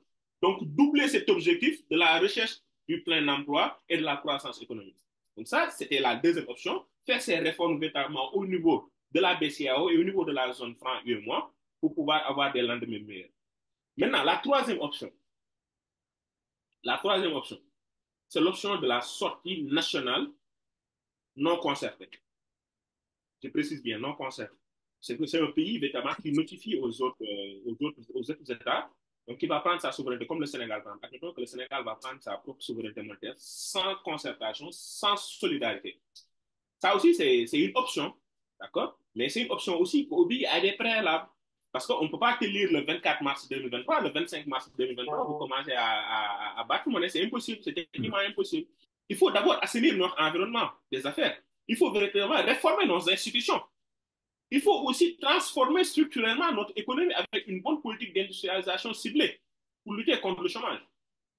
Il faut maîtriser les énergies renouvelables. Mais surtout, ils ont eu à le dire, mais il faut arrêter les exportations de l'or. C'est une condition sine qua non. Au Sénégal, l'or de Sabodala est exporté à 70% en Suisse. Mais si nous voulons tendre vers une souveraineté monétaire, vers une sortie nationale du franc CFA, mais il faudra, dans les 100 premiers jours-là, faire en sorte d'arrêter les exportations ou bien d'acheter. L'État du Sénégal va directement acheter au prix du marché l'or de Sabodala pour pouvoir stocker cela. Parce que l'or est un réservoir de valeur. Et ça va nous permettre justement de préparer un niveau suffisant de réserve, ça capable de garantir notre future monnaie. Arrêter les exportations de l'or pour pouvoir préparer la prochaine monnaie nationale. Donc c'est clair que donc la troisième alternative, c'est la monnaie nationale non concertée, non solidaire, mais qui oblige à des préalables qui peuvent s'allonger au cours même du mandat, hein, 5 ans, 3, 4, 5 ans. Hein. Donc c'est très faisable.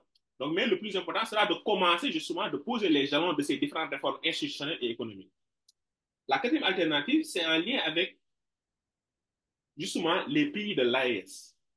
Nous pouvons dire par exemple le Sénégal, après avoir, si nous avons un président qui a une politique étrangère qui cohère avec la vision des pays de l'AES, il peut dire, moi par exemple, les pays de l'AES, dans leur dernière rencontre, ils ont acté véritablement la mise en place d'une confédération des États du Sahel, le gouvernement politique dont parle Cheikh Anta Diop. Donc, le prochain président peut s'inscrire dans cette dynamique pour intégrer la future confédération qui sera mise en place. Et dans ce sens-là, il va prendre part aux différentes réformes budgétaires, macroéconomiques, fiscales, institutionnelles de l'AES pour mettre en place une monnaie unique. Ça, c'est aussi une possibilité.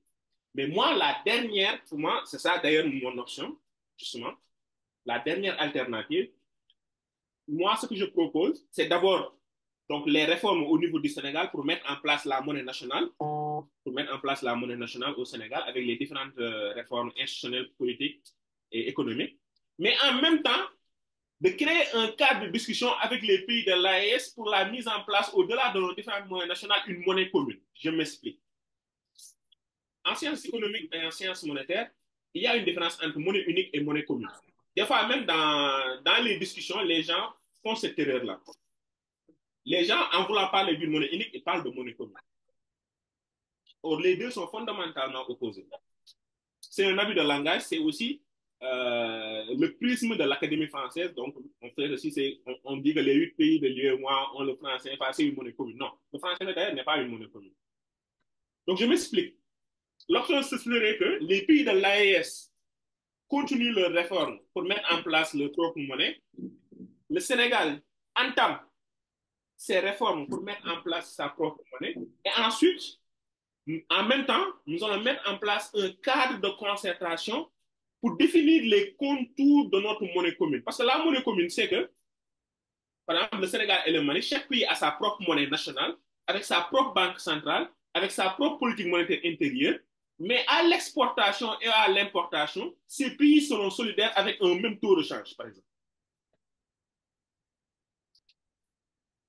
Donc là, c'est clair que, par exemple, les pays de l'AES auront leur propre banque centrale, ils vont définir leur propre politique de crédit, de masse monétaire, de maîtrise de l'inflation, de plein emploi, de croissance économique. Le Sénégal aura sa propre banque centrale pour définir sa politique de crédit, d'appui aux PME, de masse monétaire, d'inflation, de plein emploi, de lutte contre le chômage. Mais en même temps, vu que ces pays sont ouverts au monde, et aussi en Afrique, il y a la ZLECAf qui intervient, la zone de libre-échange continental africain, même si c'est un autre débat. Donc la ZLECAf intervient. Il y a aussi le commerce international. Donc le Sénégal peut décider de concert avec les pays de l'AES, la Confédération des États de l'AES, de mettre en place une monnaie qui sera solidaire à l'international. Et là, nous avons des pays qui l'ont testé et qui l'ont réalisé. Ce sont les pays de l'Amérique latine qui ont mis en place ce qu'on appelle la monnaie sucre. Donc les pays membres de l'ALBA avaient lancé l'initiative de la monnaie sucre qui, au-delà de leur politique monétaire nationale, à l'importation et à l'exportation, donc ils avaient le même régime de change qui peut soit être fixe ou flottant. Pour moi, le meilleur exemple, c'est le Maroc. Le Maroc est tout prêt. Le Maroc est un excellent exemple parce que déjà, c'était un pays qui était membre de la zone franc, qui a une expérience de la zone franc, même si c'était une expérience de courte durée, mais c'est un pays aussi qui a une expérience en matière de gestion monétaire. Le Maroc, lorsqu'ils ont pris la souveraineté monétaire, ils n'ont pas directement embarqué vers le régime de change flexible. Ils ont maintenu le régime de change fixe. Donc c'est clair que, par exemple, le Sénégal, au début, si on parvient à lancer une monnaie nationale, au début, à court terme, nous pouvons maintenir un régime de change fixe pour ne pas changer drastiquement les structures de notre économie, mais tout en progressant vers un régime de change flexible administré. Parce que là, je fais juste un petit cours d'économie. Il y a deux types de régimes de change flexible. Il y a un régime de change flexible libre, donc pur. Donc, on laisse le marché déterminer librement les cours véritablement de notre taux de change. Mais aussi, il y a ce qu'on appelle, ce qui est le plus souvent vu dans le monde, là, dans la géopolitique mondiale. Les États, ils ne laissent pas le marché déterminer librement les cours de leur taux de change. Donc, il y a ce qu'on appelle régime de change flexible administré.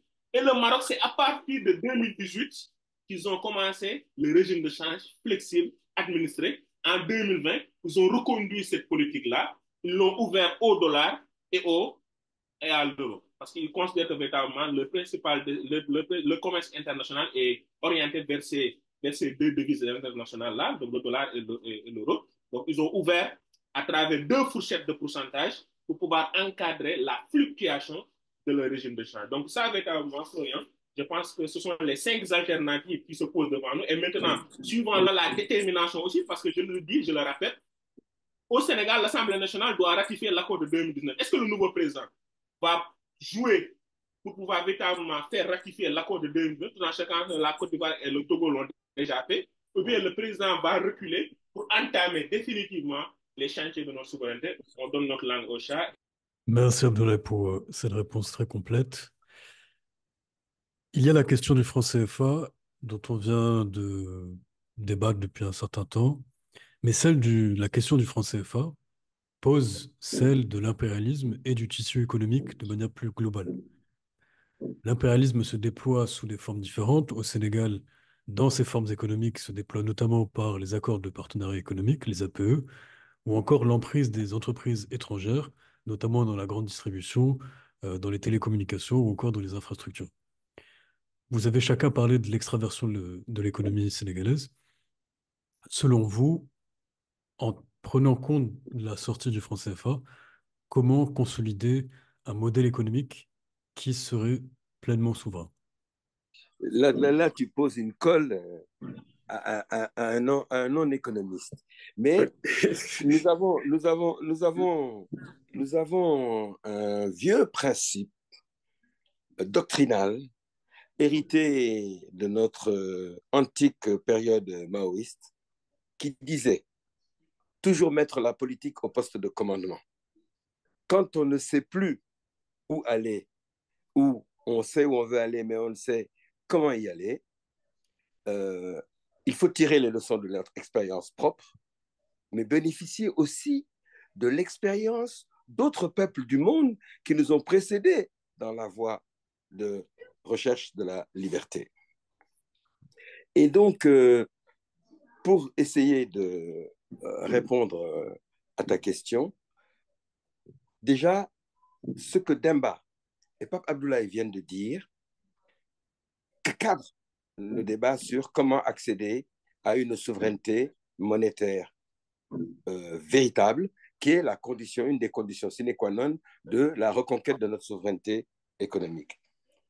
Mais quand je dis donc mettre la politique au poste de commandement, ça veut dire que personnellement, la leçon principale que nous, et quand je parle de nous, je parle au niveau par exemple, du parti de Cheikh Anta Diop, l'ex-RND.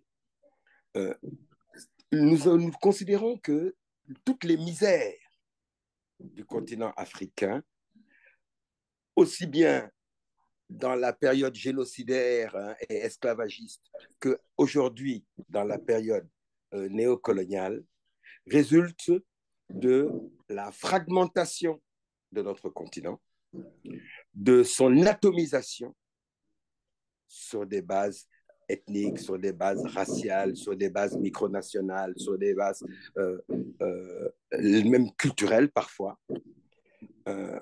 On nous a privés de la possibilité, au lendemain de la Deuxième Guerre mondiale, qui, ne l'oublions pas, s'est terminé quand même sur le recours à l'arme absolue, hein, l'arme atomique contre un peuple non blanc, découle du pacte de Berlin, du pacte impérial européen de Berlin qui a fragmenté notre continent, l'a littéralement démembré et atomisé. Et que donc, si nous voulons rompre avec cette tendance historique lourde, multiséculaire, il faut remembrer notre continent, le reconstruire sur des bases unitaires, c'est-à-dire en fait le réunifier politiquement. Mettre la politique au poste de commandement, ça veut dire que la réunification politique de notre continent est une condition sine qua non de notre émancipation réelle. N'oubliez pas qu'au lendemain de la Deuxième Guerre mondiale, le primum movens des mouvements de libération africains, c'était non pas le remembrement intégral du continent, du Caire au Cap hein, et de Praia à Antananarivo, mais le remembrement dans le cadre des empires coloniaux. Par exemple, le RDA, hein, fondé en 1946, regroupait toutes les colonies françaises d'Afrique. Vous voyez? Et si vous regardez l'ANC, qui est le premier mouvement de libération africain qui date antérieur à la Première Guerre mondiale, au début de la Première Guerre mondiale, tous les autres mouvements de libération qui se sont constitués dans l'Empire britannique d'Afrique, c'était pas forcément des ANC, mais des African National Union of Tanganyika, of Kenya, of Zimbabwe, etc. Ils mettaient la dimension africaine avant la dimension micro-nationale. Et puisqu'on parle beaucoup de Cheikh Anta Diop et qu'on peut considérer donc que c'est une référence commune, hein, sinon absolue, aussi bien le premier que le deuxième congrès des écrivains et artistes noirs qui se sont tenus en France et en Italie, avant même la vague des indépendances octroyées, avait posé le problème culturel de la nécessité d'une langue africaine d'unification, c'est-à-dire d'une langue de travail africaine, au sens de langue d'administration et d'enseignement. Et ils avaient même été jusqu'à faire une proposition en disant que, de leur point de vue, en pleine période coloniale encore, que le Kiswahili était la langue la plus apte à servir à ce processus d'unification, de réunification culturelle. Mais si nous revenons donc à notre échelle sous-régionale, ouest-africaine, autant le Wolof est au Sénégal une sorte de lingua franca, de facto, autant le Wolof ne peut pas prétendre à être la langue d'unification sous-régionale, alors que, par exemple, le Pulaar, qui est une des langues africaines du Sénégal, peut prétendre à ce statut au même titre que le groupe des langues mandingues. Vous voyez, que ce soit le Bambara, le Djoula, le Hausanké, etc. Mais nos amis nigérians disent que comme il y a 120 millions de locuteurs Hausa au Nigeria, ils sont démocratiquement majoritaires et que c'est au Hausa que revient ce statut à définir. Il ne faut pas que une approche strictement économiste ou strictement culturaliste ou étroitement politique, pour ne pas dire politicienne, nous masque le caractère en fait holistique du processus et du combat souverainiste. Ce sont des questions que les Africains peuvent discuter entre eux pour déterminer les options optimales pour changer la donne, c'est-à-dire en fait changer le rapport des forces à l'échelle internationale dont nous avons été les victimes pluriséculaires. J'aimerais renvoyer la question à Demba. Quel type de Voilà. modèle économique, au-delà simplement de la sortie du franc CFA, permettrait au Sénégal de recouvrer sa pleine souveraineté en la matière? Vous savez, sortir du franc CFA, ça ne doit pas être quelque chose d'isolé. Ça doit entrer dans le cadre d'une stratégie bien pensée.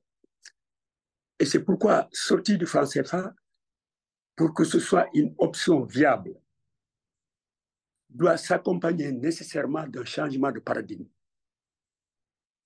Qu'est-ce que j'appelle changement de paradigme?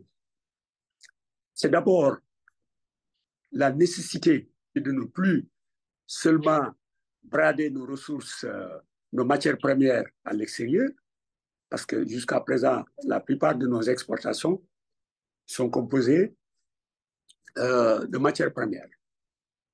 Or, transformer une partie de ces matières premières à l'interne,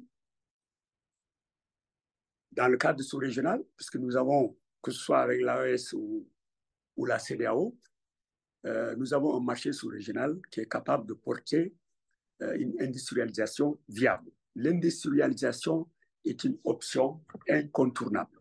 Aucun pays au monde, aucun, je dis aucun, ne s'est développé sans industrialisation. Ça n'existe pas. Et nous ne pouvons pas être une exception. Avec toutes les ressources dont dispose le Sénégal maintenant, avec le pétrole, le gaz qui vont venir, etc., plus ce que nous avons déjà sur le plan agricole et autres, nos côtes poissonneuses, si on change nos politiques de pillage de ces côtes, nous avons les ressources qui nous permettent de lancer une politique d'industrialisation. Donc ça, c'est incontournable. La deuxième chose, c'est la nécessité pour nous d'être autosuffisants dans certains besoins fondamentaux. Vous savez ce que la COVID a révélé, la COVID-19 a révélé, c'est la grande dépendance de l'Afrique, pas seulement du Sénégal, de toute l'Afrique, par rapport à des besoins vitaux, l'alimentation, les besoins médicaux. Vous savez, surtout sur le plan alimentaire. Surtout sur le plan alimentaire. On a vu Macky Sall, après lui, d'autres dirigeants, aller à Moscou pour commander un peu de céréales de la part de la Russie et peut-être même de la part de l'Ukraine. Or, l'Afrique, depuis Maputo en 2003, depuis le sommet de Maputo en 2003, les dirigeants africains avaient retenu l'idée de mettre au moins 10% de leur budget nationaux dans le secteur agricole. C'était pour justement aller vers sinon la souveraineté alimentaire, du moins la sécurité alimentaire. J'ai dit bien 2003. 20 ans après, il y a peut-être 4 pays, il y a peut-être, j'ai dit, 4 pays qui ont suivi cette recommandation de Maputo. Et il y a d'autres. d'autres recommandations dans ce sens-là. Donc, l'option de souveraineté alimentaire, elle est également fondamentale dans le changement de paradigme parce que ça nous permet de réduire les milliards de devises que nous dépensons pour importer ces produits alimentaires. Et même la dépendance sur le plan politique, parce que celui qui tient ton ventre, pratiquement, peut disposer de ta vie. Et changer également sur la troisième option, sur le plan des relations extérieures. Aujourd'hui, le Sud global, ce qu'on appelle le Sud global, c'est pratiquement la première entité sur le plan économique mondial. Quand vous prenez les BRICS, ils sont 10 aujourd'hui. Quand je parle Sud global, c'est bien sûr l'Afrique d'abord, l'Amérique latine, l'Asie, le Moyen-Orient. Je mets la Russie là-dedans. Et ce Sud global aujourd'hui compte, le PIB de ce Sud global est supérieur au PIB de l'Occident déclinant, où la barbarie, comme vous le constatez avec le soutien au régime génocidaire de l'État sioniste, la barbarie est pratiquement aujourd'hui exposée aux yeux du monde entier.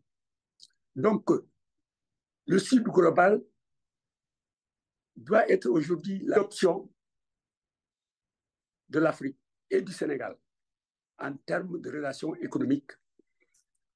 Et les relations Sud-Sud, d'ailleurs, d'après la CNUSED, la Conférence des Nations Unies pour le commerce et le développement, le commerce Sud-Sud est aujourd'hui supérieur au commerce Nord-Sud. Donc, le Sud global, la réorientation de nos relations économiques et financières vers le Sud global, ça fait partie de l'option de changement de paradigme. Mais changement de paradigme, bien sûr, dépend d'un facteur politique fondamental, c'est-à-dire la qualité du leadership. Et cette qualité de leadership, c'est l'un des tendons d'Achille de l'Afrique. Au niveau de l'Union africaine, comme vous le savez, depuis en 2013, au moment de célébrer le 50e anniversaire de la fondation de l'OUA devenue Union africaine, un document fondamental a été produit. C'est l'agenda 2063. Et le titre, c'est « Construire l'Afrique que nous voulons ». C'est-à-dire l'Afrique que veulent les peuples africains. Pas l'Afrique que veut le FMI, que veut la Banque mondiale, que veut Bruxelles, que veut Washington, que veut Paris, etc., etc. Mais l'Afrique que veut le Sénégal, le peuple sénégalais, le peuple nigérien, le peuple sud-africain, ainsi de suite. Mais cela est possible si cela est accompagné par un leadership imbu de l'idéologie panafricaniste. Un leadership qui respecte les peuples africains et un leadership qui cherche à recouvrer la souveraineté pleine et entière de l'Afrique sur ses ressources. Parce que sans cette souveraineté pleine et entière sur nos ressources, le changement de paradigme n'ira nulle part. Et ça, c'est fondamental. C'est essentiel pour le Sénégal, c'est essentiel pour tout autre pays africain et c'est essentiel à l'échelle du continent. Mais si nous le faisons, nous pourrons mobiliser des ressources à l'interne pour financer notre propre développement. Et ça fait partie du changement de paradigme. Vous savez, j'ai parlé de la CNUSED il y a un moment. Cette même CNUSED, dans son rapport de 2020, disait que les flux financiers illicites sortant de l'Afrique équivalent à peu près à 90 milliards de dollars par an. Et que l'Afrique pourrait récupérer ces flux, cette monnaie, cette manne, si des politiques au niveau du continent et au niveau international changent. Et cela est possible. Donc, l'Afrique a les ressources qu'il faut. Les ressources naturelles, n'en parlons pas. Mais les ressources financières, elle les a. Et l'Afrique est créditrice nette du reste du monde. Plusieurs rapports l'ont dit. La BAD, déjà en 2013, confirmé par le rapport Thabo Mbeki, du panel de Thabo Mbeki en 2015, et par la CNUSED que je viens de citer. Donc voilà des pistes d'options, de changement de paradigme qui vont avec ce rejet du franc CFA, parce que pour moi, c'est un tout cohérent et pas seulement prendre le franc CFA ou un autre aspect, par exemple les accords de partenariat économique, les isoler du contexte global. Il faut une cohérence dans la démarche en liant les questions monétaires, les questions économiques au niveau du commerce, au niveau des investissements, au niveau de la transformation structurelle de nos économies par l'industrialisation. Et je pense que voilà, si vous voulez, la vision, moi, que j'ai de la nécessité de sortir du paradigme dans lequel nous avons été enfermés depuis ce qu'on appelle la colonisation jusqu'au moment où on parle, pour que l'Afrique puisse se libérer, pour que le Sénégal puisse se libérer et prendre leur destin en main. Voilà. Je voulais te poser également la question, Abdoulaye, sur le modèle économique qui serait le plus souhaitable, à ton avis, pour un Sénégal et une Afrique souveraine, au-delà simplement de la question du franc CFA, qui est une question centrale, mais quel modèle économique euh, mettre en place pour sortir de l'impasse?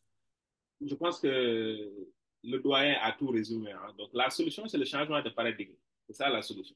Le changement de paradigme. C'est très important. C'est clair que j'ai été heureux de l'entendre du changement de paradigme parce que nous, les chercheurs, là, avec l'épistémologie et tout, quand on entend changement de paradigme, là, voilà, on est embarqué, on est content, c'est très important. Maintenant, le changement de paradigme, c'est clair qu'en ce qui concerne l'économie, c'est quelque chose de fondamental parce que le constat, le bilan est là. Nous avons une économie structurellement extravertie. Il faudra renverser les tendances. Maintenant, comment faire pour renverser les tendances? Déjà, si vous prenez le cas du Sénégal, et d'ailleurs c'est le même cas que les autres pays de l'Afrique de l'Ouest, parce que nous sommes des jumeaux économiques. Si vous prenez le cas du Sénégal, nous avons une économie qui est majoritairement par le secteur des services. Qui contrôle les services? Qui contrôle les services? Les services sont contrôlés majoritairement par les entreprises de la zone euro. D'ailleurs, c'est en lien avec le franc CFA. C'est pour stabiliser les intérêts du patronat européen. D'accord? C'est pourquoi les orthodoxes monétaires ont eu tort. L'histoire a montré que les orthodoxes monétaires ont eu tort. Et c'est dommage de voir, jusqu'en 2024, il y a des économistes qui se réclament de cette école monétaire-là, l'école de Milton Friedman. C'est Milton Friedman qui parlait de la dichotomie monétaire. Selon lui, la monnaie est neutre. Il n'y a pas un lien entre la production, le système productif et la monnaie. Nous voyons qu'actuellement, en 2024, bien même depuis la pandémie de la COVID-19, que les différents pays du monde interviennent, l'interventionnisme des États pour pouvoir faire un lien entre la politique monétaire et la politique économique budgétaire. Donc ça, c'est très important. Donc nous avons une structure économique portée majoritairement par les services. Donc nous avons délaissé le secteur industriel et le secteur primaire. Maintenant, moi, pour changer le paradigme dont parlait le doyen là, déjà, il faut renverser la tendance. Donc, ce n'est plus au secteur des services de porter majoritairement notre croissance. Sinon, la croissance ne sera pas ressentie, les flux de la croissance ne seront pas ressentis par les populations. La croissance sera toujours rapatriée. Maintenant, pour que la croissance reste entre les mains de la population active, et suivant les statistiques de l'ANSD, plus de 60% de la population active donc, est dans le domaine du secteur primaire, plus particulièrement de l'agriculture. Si nous prenons l'agriculture, le changement de paradigme, moi, je pense qu'il nous faut déconstruire le discours de l'entrepreneuriat agricole qui s'est vu en Afrique. En Afrique, vous voyez les organismes internationaux qui viennent hein, le patronat international, avec la bourgeoisie locale. Ils font véritablement, ils nous vendent à chaque fois l'entrepreneuriat dans les lycées, dans les universités. Mais à un moment donné, il faut déconstruire ce discours-là. Il faut déconstruire l'entrepreneuriat agricole. Il faut se référer aux conclusions scientifiques de Samir Amin. Samir Amin a eu à faire une conclusion scientifique sur le modèle agricole en Afrique de l'Ouest, précisément. Selon Samir, le meilleur modèle en Afrique, c'est le modèle de l'agriculture familiale. C'est le modèle de l'agriculture familiale. Ce sont les familles qui font la terre. Moi, Abdoulaye, je suis un libre de naissance. Je ne connais que la pêche. Mais c'est quoi mon problème avec l'agriculture? On me force à être un entrepreneur agricole au moment où, véritablement, il y a de ces familles qui sont dépourvues de leur terre à Nengler. Donc, le changement de paradigme, déjà, c'est de retourner vers l'agriculture familiale et de renforcer l'agriculture familiale au détriment de l'entrepreneuriat agricole. Donc, le changement de paradigme de notre modèle économique commence par la maîtrise de l'agriculture qui emploie plus de 60% de notre population active. Donc, nous devons organiser cette population active-là à travers l'agriculture familiale. Après l'agriculture familiale, mais on parlait de panafricanisme et d'intégration. Justement, nous avons les conclusions scientifiques de Julius Nyerere avec le principe de Ujamaa. C'est très important. Donc, selon Julius, c'est clair qu'il faut connecter les zones. Il faut une économie de proximité à travers ce qu'on appelle les coopératives. Mais il nous faut un retour des coopératives au détriment de l'entrepreneuriat individuel. On dit à chaque fois le secteur privé national, mais c'est qui le secteur privé national au Sénégal? C'est un autre débat. Il faut oser ce débat-là. C'est qui le secteur privé national? C'est qui le secteur privé national au Sénégal? Quel est son poids? Donc, c'est clair que d'abord, il faut gagner la bataille de l'organisation de nos acteurs économiques, non pas dans les cadres bourgeois, dans le cadre bourgeois du moins, avec le secteur privé national qui se réclame nationaliste et tout, mais dans un cadre plus citoyen, dans un cadre plus économique, ce qu'on appelle les coopératives d'agriculture, les coopératives de production et tout. D'ailleurs, Mamadou Dia, c'est clair qu'en décembre 62, il y avait des problèmes politiques avec Senghor et consorts, mais aussi il y avait son circulaire du mois de mai 1962, le circulaire que Mamadou Dia avait sorti sur l'orientation de l'économie sénégalaise axée sur les coopératives. C'était le déclic. Parce que ce sont les coopératives qui permettent à la base, dans un quartier, tu viens, moi, à Pékin, j'habite à Pékin. Dans mon quartier, tu vois deux artisans, deux menuisiers. Ils sont des concurrents et non des partenaires. Chacun essaie de trouver sa propre clientèle. Or, ils pouvaient être regroupés à travers des coopératives pour qu'ils puissent ensemble accéder à la commande publique nationale et obéir aux différents critères. Donc, c'est ce modèle-là que nous voulons, ce modèle d'économie de proximité, et non le modèle bourgeois qui obéit véritablement, qui intéresse le secteur privé national. Donc là, déjà, le modèle, déjà, c'est l'agriculture familiale. Au-delà de l'agriculture familiale, nous organisons notre secteur privé à travers les coopératives de producteurs, de consommateurs et tout, pour nous permettre justement d'avoir un véritable développement endogène, une industrialisation, avec aussi la maîtrise des énergies renouvelables, conformément aux conclusions du grand savant Cheikh Anta Diop dans son livre Fondement économique et culturel d'un État fédéral. Selon Cheikh Anta, nous ne pouvons pas gagner le pari de l'industrialisation sans autant maîtriser les ressources renouvelables. Donc, il faut investir dans la maîtrise des ressources renouvelables. Nous parlons du pétrole et du gaz, mais attention, il faut parler des ressources renouvelables. Nous avons l'éolien, nous avons toutes sortes de ressources. Nous avons le solaire au Sénégal et tout. Cheikh Anta a montré nos capacités et tout. Donc, nous devons travailler à maîtriser ces énergies renouvelables qui vont permettre aux industries d'avoir ce qu'on appelle en économie des économies d'échelle. Et au moment où les industries auront des économies d'échelle, mais tout naturellement, ils seront compétitifs aussi bien sur le plan national, sur le plan régional, sur le plan continental, mais aussi sur le plan international. Diallo, je te donne le mot de la fin. Il nous faut quitter les sentiers battus